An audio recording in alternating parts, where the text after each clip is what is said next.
Luzes vermelhas apagadas, está no ar o podcast Motorsport.com Brasil.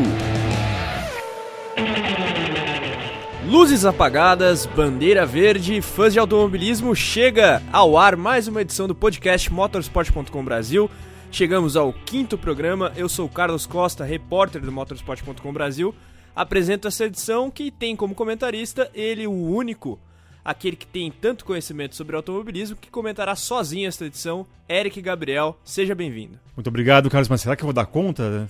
São tantos assuntos, tantas novidades, tantas polêmicas, né? A gente vai começar com uma daqui a pouco. Não, tô brincando aqui. Você também, Carlos, vai nos ceder o seu conhecimento sobre o automobilismo, sobre aquilo que você sabe que você também já foi atrás, e quem vai sair ganhando com isso é quem nos ouve. Exatamente, Eric, já adiantando um pouco das nossas pautas no programa de hoje, Fórmula 1, MotoGP, Stock Car e NASCAR. E claro, não poderia ser diferente, começaremos com a Fórmula 1, tendo em vista a bombástica notícia do rebaixamento de Pierre Gasly para a Toro Rosso. Depois de péssimas 12 corridas, fez uma ou outra boa, vai, mas no geral péssimas 12 corridas com a Red Bull nessa temporada 2019, a paciência do Helmut Marko finalmente acabou.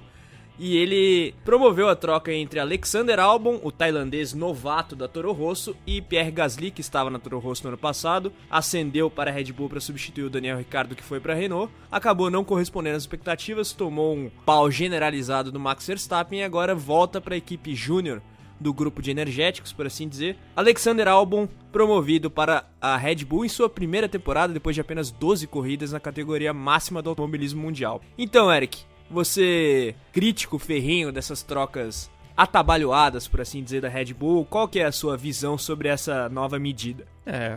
Carlos, eu acho que a Red Bull, nesse caso, tem muito mais a perder do que a ganhar. Se o Pierre Gasly não vinha fazendo uma boa temporada, ainda mais se você for comparar com o próprio Max Verstappen, que vem voando. Nós passamos aqui 2 programas elogiando o Max Verstappen. Se a gente já colocava... Praticamente uma assessoria, o Max Verstappen. Exatamente, não colocando ele, mas cogitando, perguntando até pro nosso leitor, ouvinte, se ele já fazia frente ao Lewis Hamilton, né? Então isso é um grande elogio. E, obviamente, você não vai ter isso do outro companheiro de equipe dele, ainda mais sendo Pierre Gasly também, que não vinha, não era a esperança da Red Bull, como era o Max Verstappen. Se a gente for lembrar da última vez que eles fizeram isso, com o próprio Max Verstappen rebaixando o Daniel Kvyat, você tinha ali um fio de esperança, que acabou se confirmando, inclusive, na primeira corrida, de que o Max Verstappen era um fora de série, segundo relatos, inclusive, que nós já acostumamos ver aqui e ler também nas colunas do Rubem Carrapatoso, que viu de perto essa geração dentro do kart. Mas você, por mais que você tenha visto que o Pierre Gasly não vai virar um grande piloto,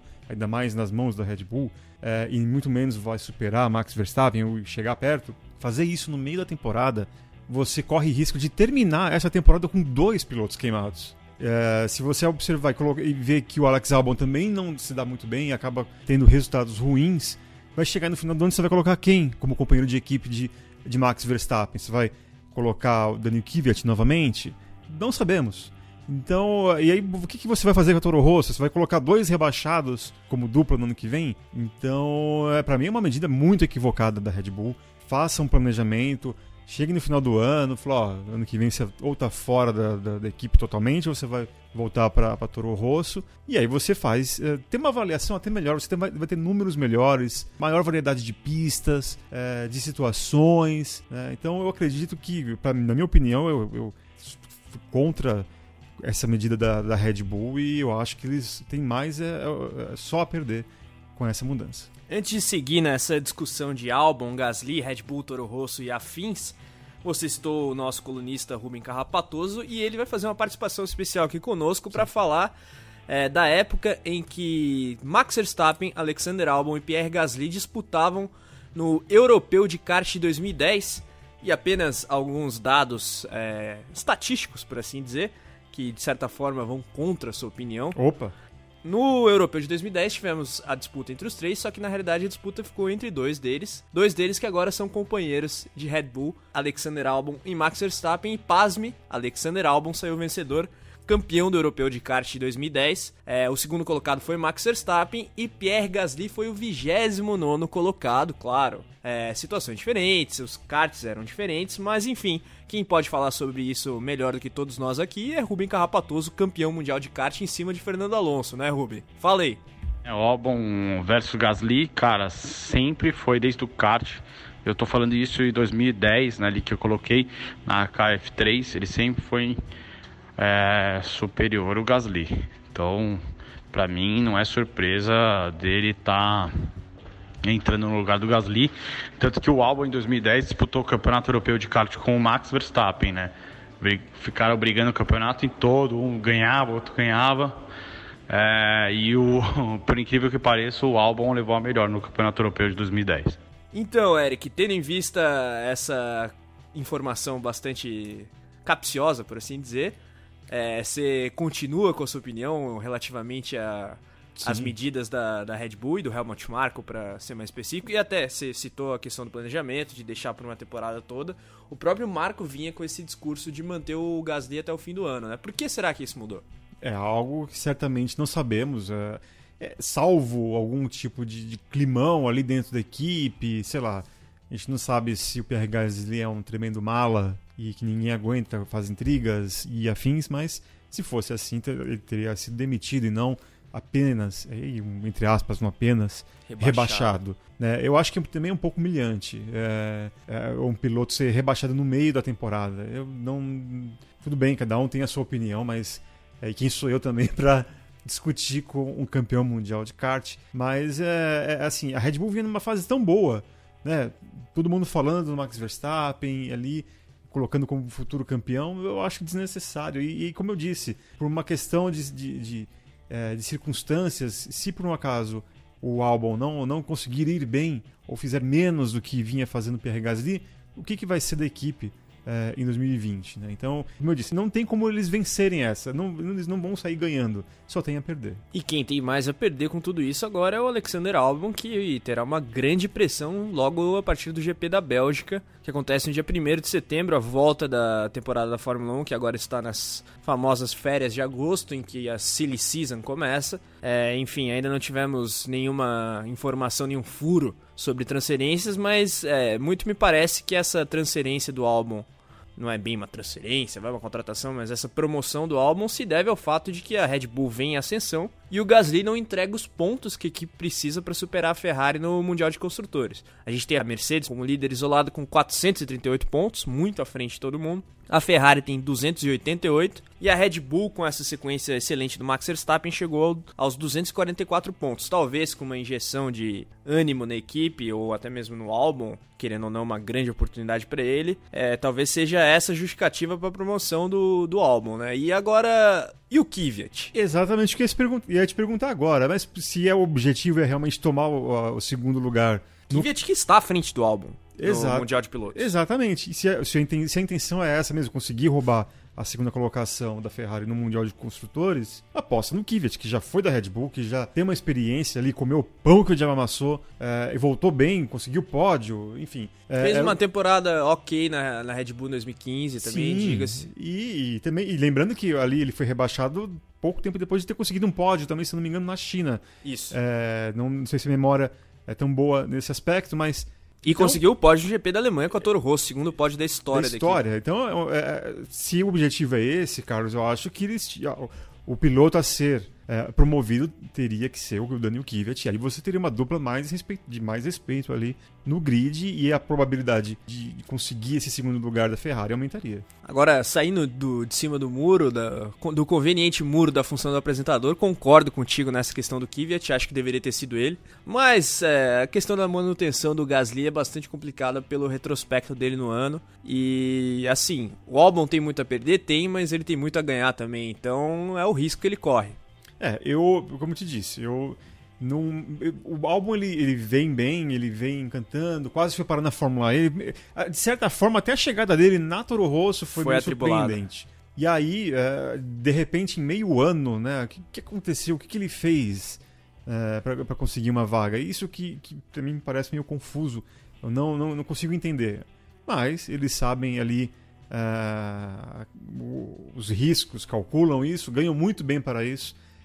E agora nos resta observar como é que vai ser essa segunda metade de temporada e se realmente a decisão deles foi correta. Na minha opinião, não é, mas também não vou me chatear se realmente o álbum começar a ser um fator dentro das corridas e que vai dar um tempero nessa temporada. Esperamos que sim, inclusive. Sim, com certeza. Nada contra o rapaz também. E seguindo nessa conversa sobre Red Bull, Toro Rosso, trocas de pilotos, a gente tem também a participação do nosso editor-chefe Felipe Mota, que pegou a chegada da Red Bull na Fórmula 1. Felipe Mota trabalhava como correspondente de F1 pela Rádio Jovem Pan e pegou toda a chegada da Red Bull na categoria.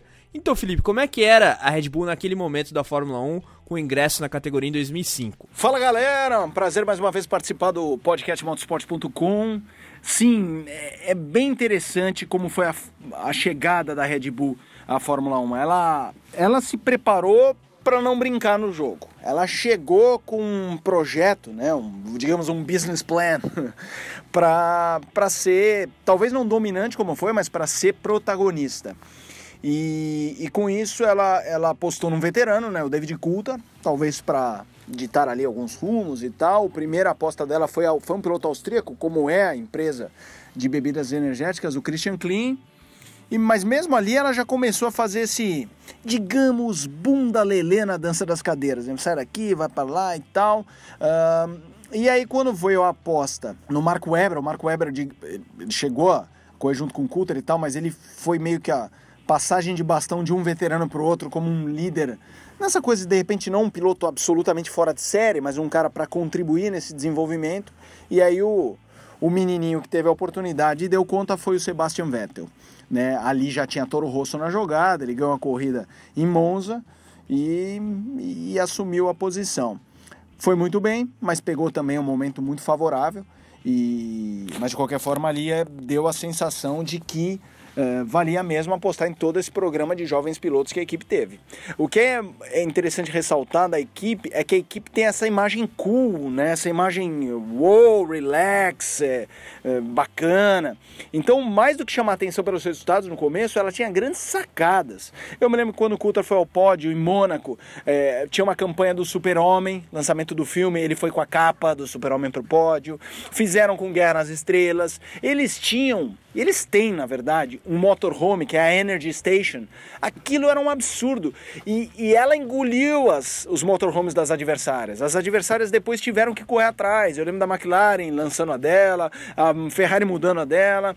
Porque era um trem, era um negócio gigantesco, em que eles contratavam chefes de cozinha que faziam comidinhas em bowls, assim, não é xícara, mas enfim, em bowls, em que você comia ali comidas maravilhosas. Então você ia lá, eles serviam Red Bull, serviam até bebidas. Se você quisesse tomar uma cerveja, vê um Red Bull aí com vodka, 3 da tarde, e tinha gente que mandava ver. E daí tinha umas festas, modelo, as Red Bull Unas. Eles faziam eleição da mulher mais bonita do GP. GP da Hungria, ganhava. GP da Alemanha, outra. Aí chegava na última etapa, geralmente o Brasil tinha a eleição da melhor do ano.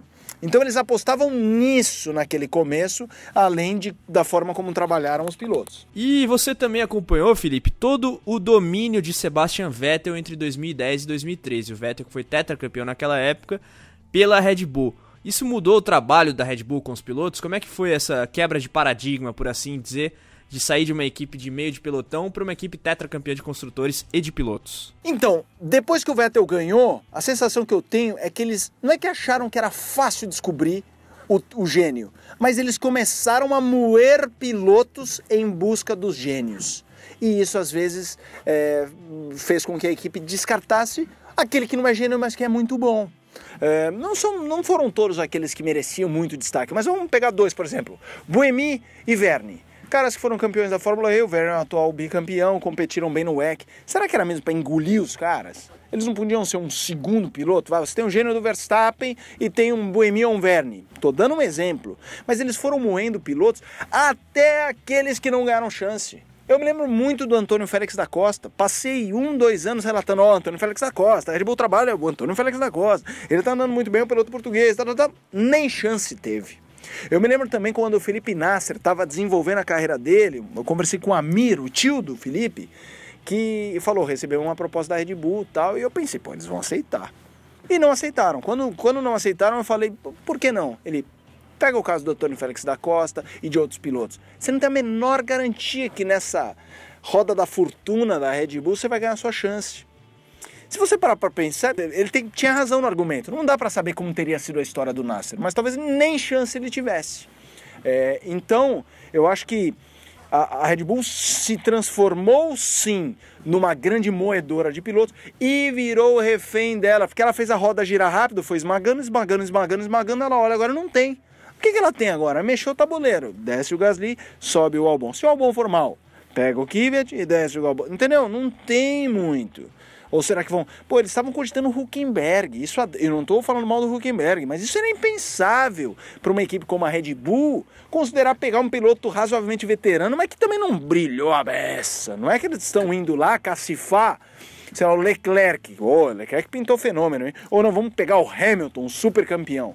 Não, eles sempre quiseram formar o cara e falar, esse cara é nosso. E agora estão refém da própria fome e devastação que promoveram. E continuando no tópico de Fórmula 1, falando em temporada, uma outra notícia, embora não tão quente, é a confirmação do GP do México. Com essa notícia a gente tem GP do México já confirmado, GP da Espanha está bastante encaminhado, e o GP da Alemanha tem tudo para ficar de fora do calendário do ano que vem, depois dessa excelente corrida de Hockenheim, que teve inclusive o pódio do Kvyat no GP da Alemanha. Então, com todas essas novidades, a gente vai desenhando aí um calendário de 2020 com 22 corridas, que seria recorde para a Fórmula 1, mas fica aí esse gostinho amargo pela saída de Hockenheim, que apesar da mutilação feita pelo Hermann Tilke, é um circuito muito tradicional e que agrada muito aos fãs. É impressionante, né, Carlos? Como a Alemanha ela não consegue reunir um financiamento, né? Com Mercedes, com Vettel, com Hülkenberg, com todo mundo. Com as montadoras, com todo mundo que tem um envolvimento com automobilismo, você não consegue reunir dinheiro para isso. O pessoal que nos ouve pode ler, inclusive, uma matéria que foi publicada nessa segunda-feira sobre o Toto Wolff, falando de que a Mercedes não voltaria a financiar ou ajudar financeiramente continuar com o GP da Alemanha com o Hockenheim. Diz que a edição deste ano aqui foi uma coisa atípica, nasceu de um bate-papo informal entre as pessoas da Mercedes. Contextualizando, a Mercedes patrocinou o GP da Alemanha. Isso, exatamente. Tanto que foi justamente uma data especial ali e isso não vai voltar a se repetir. Mas é impressionante. E o México, eu acho que seria um pecado você tirar um GP tão quente, tão com personalidade ali. Todas as corridas do México foram sempre muito bem aceitas. No Autódromo Hermanos Rodrigues, que tem carisma ali, a galera que vai... Uma boa presença de público também. Sempre se destacando ali, um público mexicano apaixonado por automobilismo. Por Sérgio Pérez e companhia. Por tudo, né? Tem 4 rodas ali andando, a galera gosta. Mas seria um pecado e também vivendo o México, né? Assim como o Brasil vive sempre esse dilema em relação a financiamento público versus financiamento privado.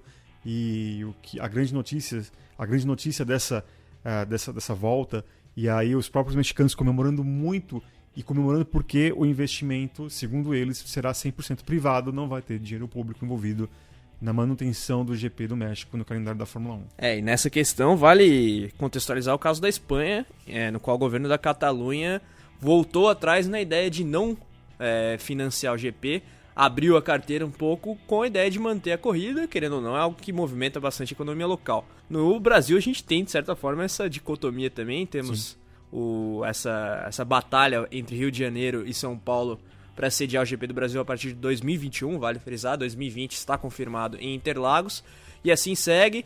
Enfim, polêmicas de calendário à parte, vamos seguir agora para um alto jabá mais do que justificado, antes uma intervenção do Eric. Não, a gente promete aqui pra galera que nos ouve, pode nos cobrar, fazer um programa especial sobre GP do Brasil, onde a gente vai fazer um embate aqui entre Rio e São Paulo. Não um debate, mas as ideias, os prós e os contras de cada um. Os detalhes, os bastidores de cada proposta, por assim dizer. E tem muita coisa nisso aí, né? Tanto do Rio quanto de São Paulo. Vemos Bolsonaro, Witzel, Dória, Bruno Covas e companhia se manifestando, Thomas Rohne, que é o promotor do GP do Brasil, o próprio Chase Carey, CEO da Fórmula 1.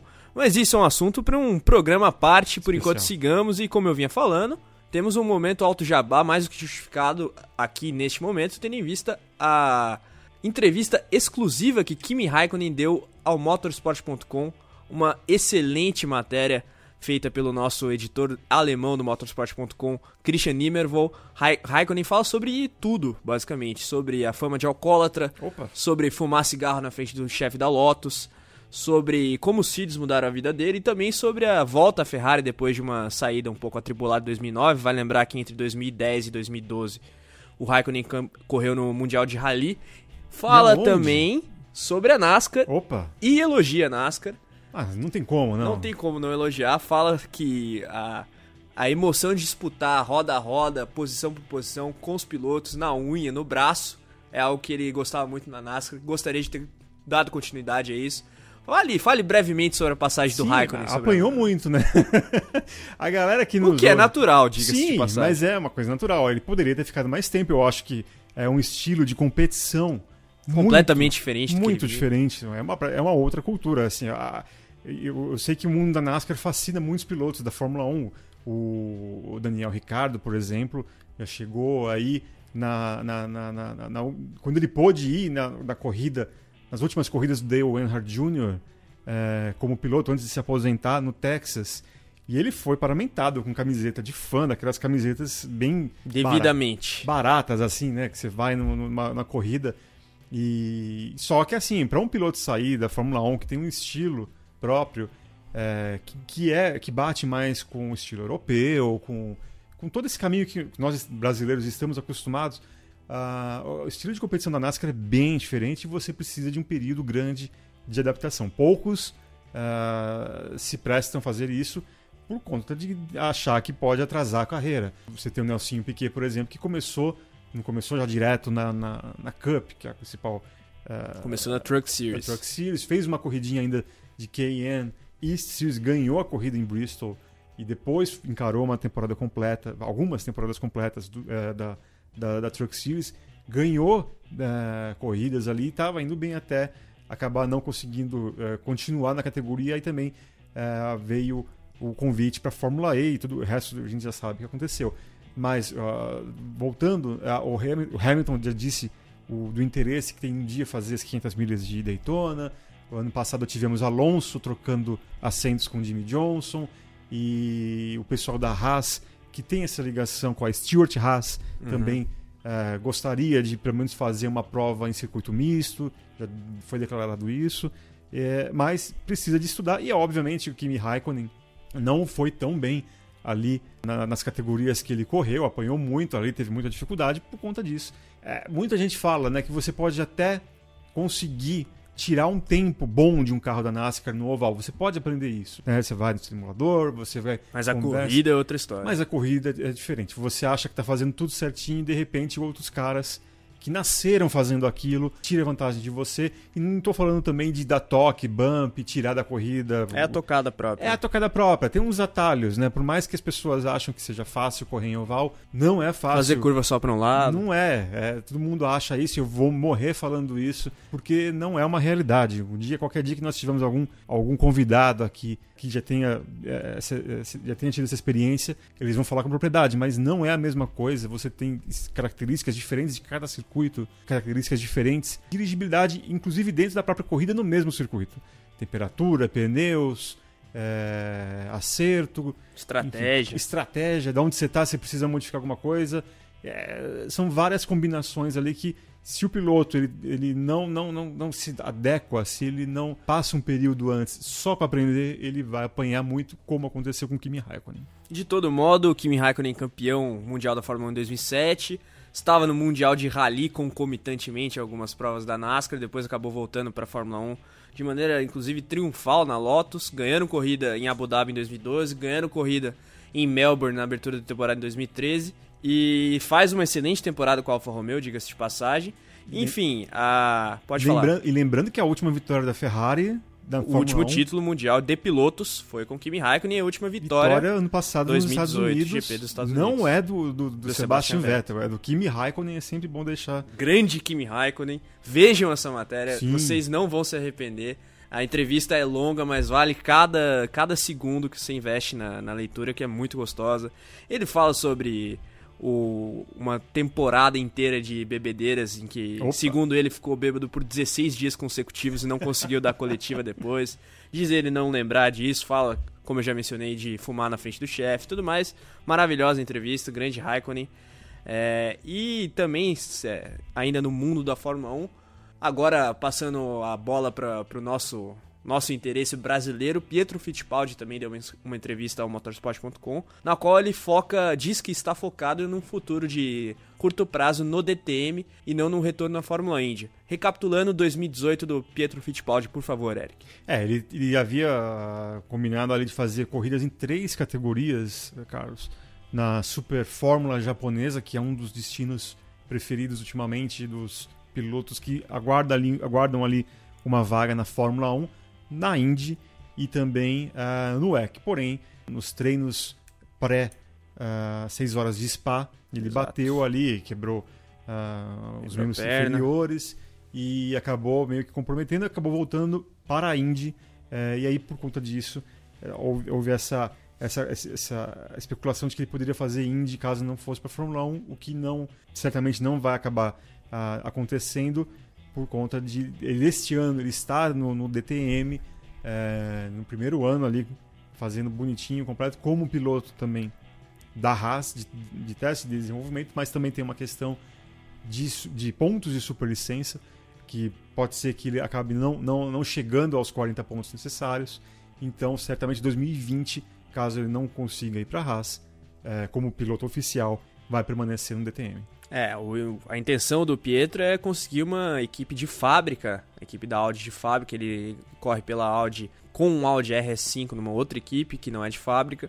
O objetivo dele é conseguir uma equipe de fábrica para ter mais chances de correr no topo do pelotão ali no DTM, que é uma categoria bastante competitiva. Sim. Ele está em 16º no atual campeonato. Também um ano de adaptação, ele que vinha correndo majoritariamente monopostos, embora tenha tido essa experiência no EC, que acabou acidentada ali nas 6 horas de Spa-Francorchamps.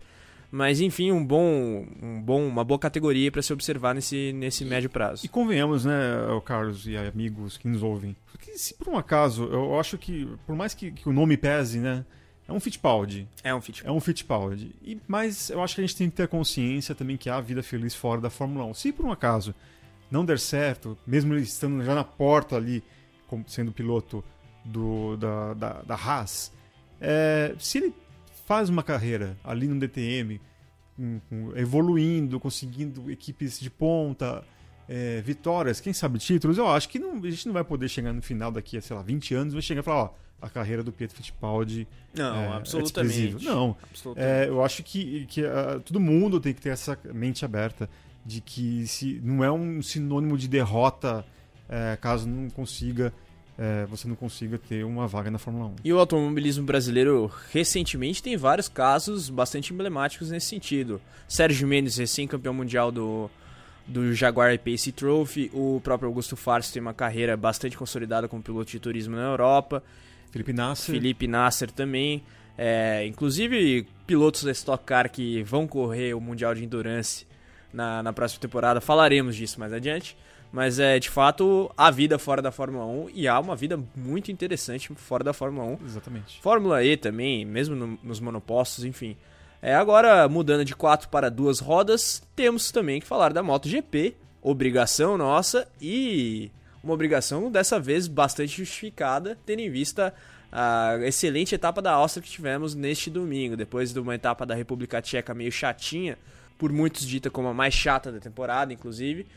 Voltamos a ter muita emoção na etapa da Áustria, e Marc Marquez fez sua pole position número 59, superou Mick Doohan, agora o recordista de pole positions na MotoGP, mas não venceu a corrida. A etapa da Áustria é a única que o Marc Marquez não conseguiu vencer nenhuma vez. Do atual calendário, nunca teve uma vitória no Red Bull Ring. Exatamente, e tinha tudo ali, não largou tão bem ali no começo, depois avançou e ficou praticamente numa briga isolada com o Andrea Dovizioso, e no final acabou mais uma vez no mano a mano.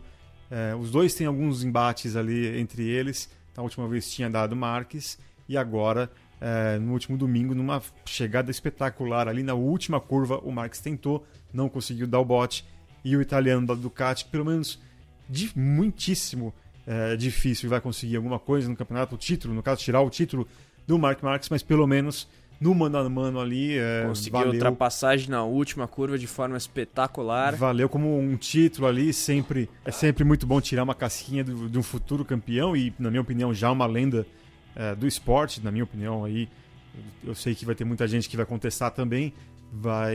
Eu acho que o Marc Marques vai chegar na carreira dele com todas as estatísticas ali a seu favor, né? Vai conseguir agora o Hexa da MotoGP, mas sentiu o gosto amargo ali de não conseguir pelo menos zerar ali o calendário atual da MotoGP, ao mesmo tempo também tomando na cara ali da Ducati, do André Dovizioso, mas certamente ali nas próximas ele vai se recuperar, vai continuar vencendo, e é a aposta dele que no final do ano as pessoas vão esquecer dessa etapa na Áustria. Certamente ele não, porque normalmente quem apanha nunca esquece, né, Carlos? Exatamente, quem apanha não esquece, mas você fez bem a menção, ele mesmo declarou que caso seja campeão, todo mundo vai esquecer essa derrota, por assim dizer, dele na Áustria, derrota entre aspas, né, o cara chegou em segundo lugar, tá Perdeu ótimo. 5 pontos, já tem 1 milhão de pontos na frente do Vale segundo lembrar lugar. que o Marques teve como pior resultado em provas que ele terminou no ano, o segundo lugar. Ou ele ganhou, ou ele ficou em segundo, fora a queda em Austin, uma etapa que ele é completamente dominante. Nesse ano tava tão à frente que, enfim, não sei se por displicência ou não, mas acabou caindo. E nessa etapa da Áustria a gente também teve, de certa forma, a reabilitação do Valentino Rossi. O Valentino Rossi chegou em 4º lugar. Fábio Quartararo com a Yamaha Petronas e a Yamaha Satellite terminou na frente do Rossi, mas o Rossi terminou à frente do Maverick Vinales, seu companheiro de Yamaha, que chegou em 5º. Recapitulando aí os resultados, André Dovizioso venceu com a Ducati, Marc Marques chegou em 2º com a Honda, ainda muito à frente do campeonato. Fábio Quartararo em 3º com a Yamaha Petronas, o novato francês sensação da temporada. Valentino Rossi, heptacampeão da MotoGP, em 4º com a Yamaha, seu companheiro Maverick Vinales em 5º. Depois tivemos Alex Rins com a Suzuki, o Rins também em boa temporada, mas ficou um pouco mais atrás na briga deste último fim de semana. Na classificação, como eu disse, a gente tem o Marques bem à frente e logo atrás vem o Dovizioso, e depois o pessoal tá muito, muito, muito longe. O Marques, que antes dessa etapa tinha uma vantagem de 63 pontos no campeonato, 62 aliás, não, 63, o Hamilton tinha 62 na Fórmula 1, agora o Marques está com 230, o Dovizioso com 172 e o Danilo Petrucci, outro piloto da Ducati, tem 136, e enfim, o outro destaque de MotoGP agora não é nem a corrida, não é nem o campeonato, é Jorge Lorenzo, companheiro de Honda do Marc Marques. De fato, depois de muitas especulações sobre uma eventual ida para a Mack Ducati, ele acabou confirmando que vai seguir na Honda e deve voltar na próxima etapa na Grã-Bretanha, em Silverstone. Depois de muita especulação e tudo mais, como é que ficou essa história aí do Lorenzo? Exatamente, ele vai permanecer na Honda, vai cumprir o contrato dele, que vai até o final do ano que vem, e eu acho que também é basicamente aquilo que a gente estava falando agora há pouco da Fórmula 1. Já acredito que, pegando aquele mesmo exemplo que eu, até para não sair da minha coerência, né, Carlos? Por mais que ele... Marca registrada de Eric Gabriel. Poxa, tem que ter, né? Mas eu acho que vamos, né, dar um tempinho dele efetivamente se ambientar, mudar ali a moto do jeito, a sua afeição, e quem sabe no final ali, muito por conta também, né, Carlos, é o que aconteceu. Quando ele praticamente, logo depois que foi anunciado que ele não permaneceria na Ducati, ele começou a vencer, começou a se dar bem, e bateu ali, com certeza, ninguém vai admitir publicamente, mas bateu um arrependimento porque ele poderia ali, hoje, por exemplo, esse ano, se ele tivesse permanecido na Ducati, quem sabe o cenário do campeonato não seria outro, com alguém mais próximo do Marc Marques, tendo um campeão da categoria, com uma moto muito competitiva e efetivamente fazendo sombra pro Marc Marques. Esse ano aqui, por mais que essa vitória que a gente acabou de falar aqui tenha sido acachapante ali na cabeça do 93, não vai fazer, fez pouquinho, uma coceguinha ali na classificação, e o campeonato já está definido, assim como a Fórmula 1 também. Isso aí, inclusive você citou muito bem o termo campeão, que levou o André Dovizioso a fazer uma crítica bastante contundente até ao Lorenzo. Eles que foram companheiros na Ducati. O Dovizioso foi questionado na coletiva de imprensa depois da corrida se ele se via como um campeão ou como um grande piloto. Por quê? Primeiro porquê da pergunta. O Valentino Rossi, depois da corrida, falou que o Dovizioso é um campeão, só falta o título. Depois os jornalistas perguntaram sobre isso, perguntaram pro Lorenzo sobre isso, e ele deu uma cutucada pro Lorenzo, não, pro Dovizioso, que deu uma cutucada muito forte no Lorenzo. Ele disse que, ao contrário de alguns pilotos da MotoGP, ele não precisa afirmar isso no capacete, porque o Lorenzo, na parte de trás do capacete dele, ele tem escrito algo, não lembro exatamente da frase, mas é algo na seguinte linha: não sou um bom piloto, sou um campeão.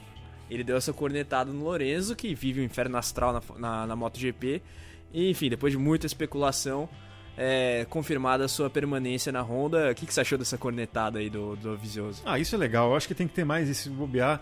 Eu como bom gostador de intrigas e confusões, os dois podem sair no tapa, que não tem problema, ainda mais se for em frente às câmeras. Não, tô brincando nesse aspecto. Melhor ainda, né?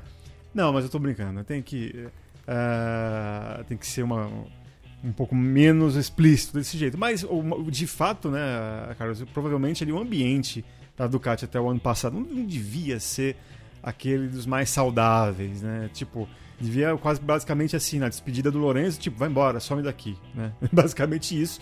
Então, essas alfinetadas, isso demonstra que, entre outras coisas, o Lorenzo não tinha um dos melhores ambientes e vice-versa. Ali o Dovizioso também, uma guerra de egos ali por conta de sempre o próprio Lorenzo meio que precisar se autoafirmar, né? Tipo, todo mundo sabe do poderio dele. Tem campeão da MotoGP.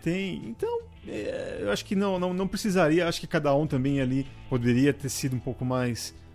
deixar passar ali, enfim. Ainda bem que não deixaram, né? Ainda bem que não... Pra gente, a gente adora, né? Como eu te falei, quando sai briga na NASCAR, eu quero ver o circo pegar fogo. Mas, ao mesmo tempo, na MotoGP, obviamente, eles dois não vão sair na mão numa entrevista coletiva. Tô dando um exemplo. Mas, pra gente, a gente adora, mas eu acho que também, se a gente for observar ali, pra eles não ganham nada. Tipo, só vai fomentar, beleza, a torcida vai ficar... mais inflamada e tal, mas acaba, de alguma maneira, no futuro pode acabar apagando o que de bom ambos tenham feito na pista. Exatamente, relembrando, o Marc Marquez pentacampeão da categoria, o Lorenzo é tricampeão, o Dovizioso ainda está em busca do seu título, mas recebeu um grandíssimo elogio do maior campeão em atividade da categoria, Valentino Rossi, heptacampeão, disse que só falta mesmo o título para o Dovizioso. Enfim... agora passando para a Moto2, seguindo na família Marques, Alex Marques, irmão mais novo do Marc, confirmou que seguirá na Marc VDS, que é a equipe dele na Moto2, que não é do Marc Marques, só para deixar claro.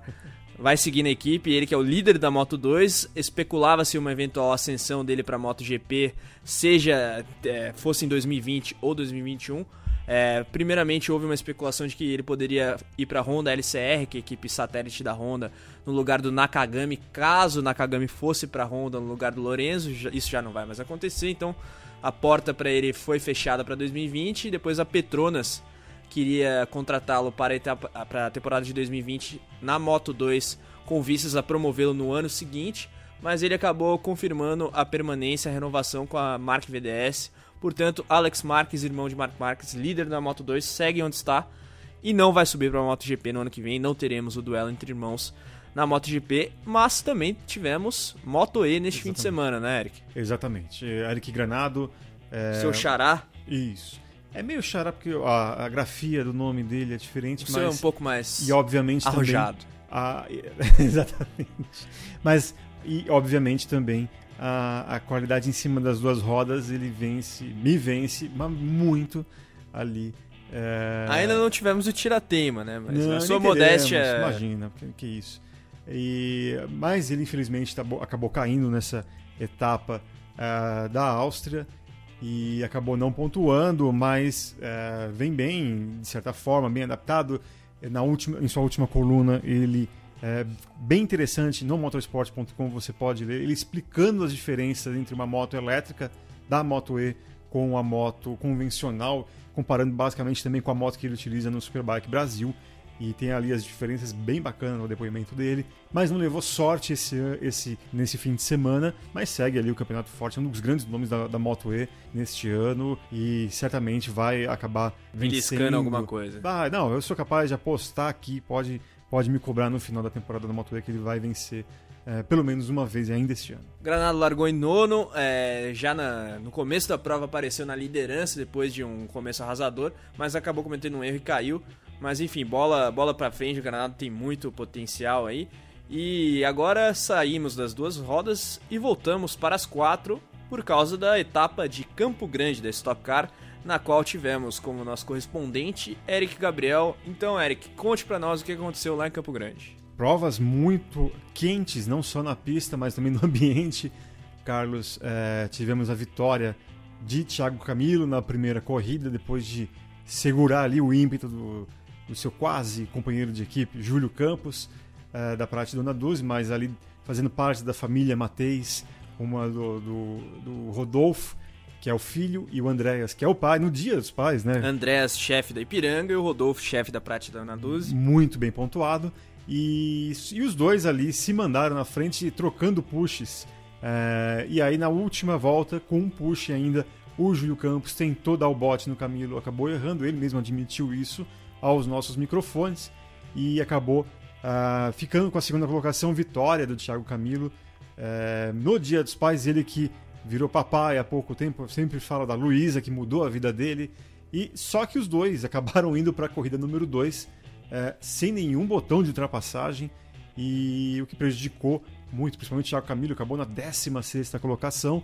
E na corrida número 2 tivemos mais uma vitória do campeão de 2014, o recordista de provas na Fórmula 1, Rubens Barrichello, conseguiu se dar bem no final com uma estratégia fantástica, repetindo inclusive uma das vitórias esse ano, sendo que ele preparou muito bem o carro no final da corrida número 1, fez ali um pit stop muito rápido na corrida 2, por conta de ter pneus em bom estado, e no final ali ele voltou dos pits ali depois da janela de pits com mais de 4 segundos, e ainda no final tomou um sustinho ali com uma relargada, precisou segurar o Ricardo Maurício, que foi o segundo colocado na corrida número 2, mas como ele mesmo admitiu, se fosse o segundo colocado, o Gabriel Casagrande, que acabou em terceiro, ele teria se preocupado um pouquinho mais, porque o Gabriel Casagrande tinha pneus em melhor estado do que o Ricardo Maurício. Como era o segundo colocado o Ricardo Maurício, na relargada, ele ficou tranquilo porque ele sabia que estava garantido pela qualidade dos seus pneus. Conseguiu administrar um pouco melhor a pressão do Maurício.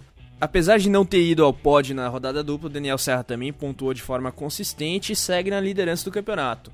O piloto da Eurofarma e campeão das 24 horas de Le Mans tem 190 pontos e está 25 à frente do companheiro de equipe Ricardo Maurício, também da Eurofarma, claro. O terceiro colocado é o Júlio Campos, que ganhou um fôlego bastante forte nessas últimas 2 etapas da Stock Car.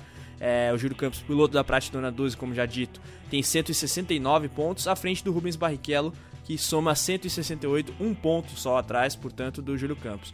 O Thiago Camilo, que voltou a fazer pole position, fez a sua 5ª pole position em 6 etapas da Stock Car no ano, nessa etapa de Campo Grande, segue na 5ª posição com 166 pontos, então uma temporada bastante disputada, agora na iminência da Corrida do Milhão, que será no dia 25 de agosto em Interlagos, grande Corrida do Milhão da Stock Car.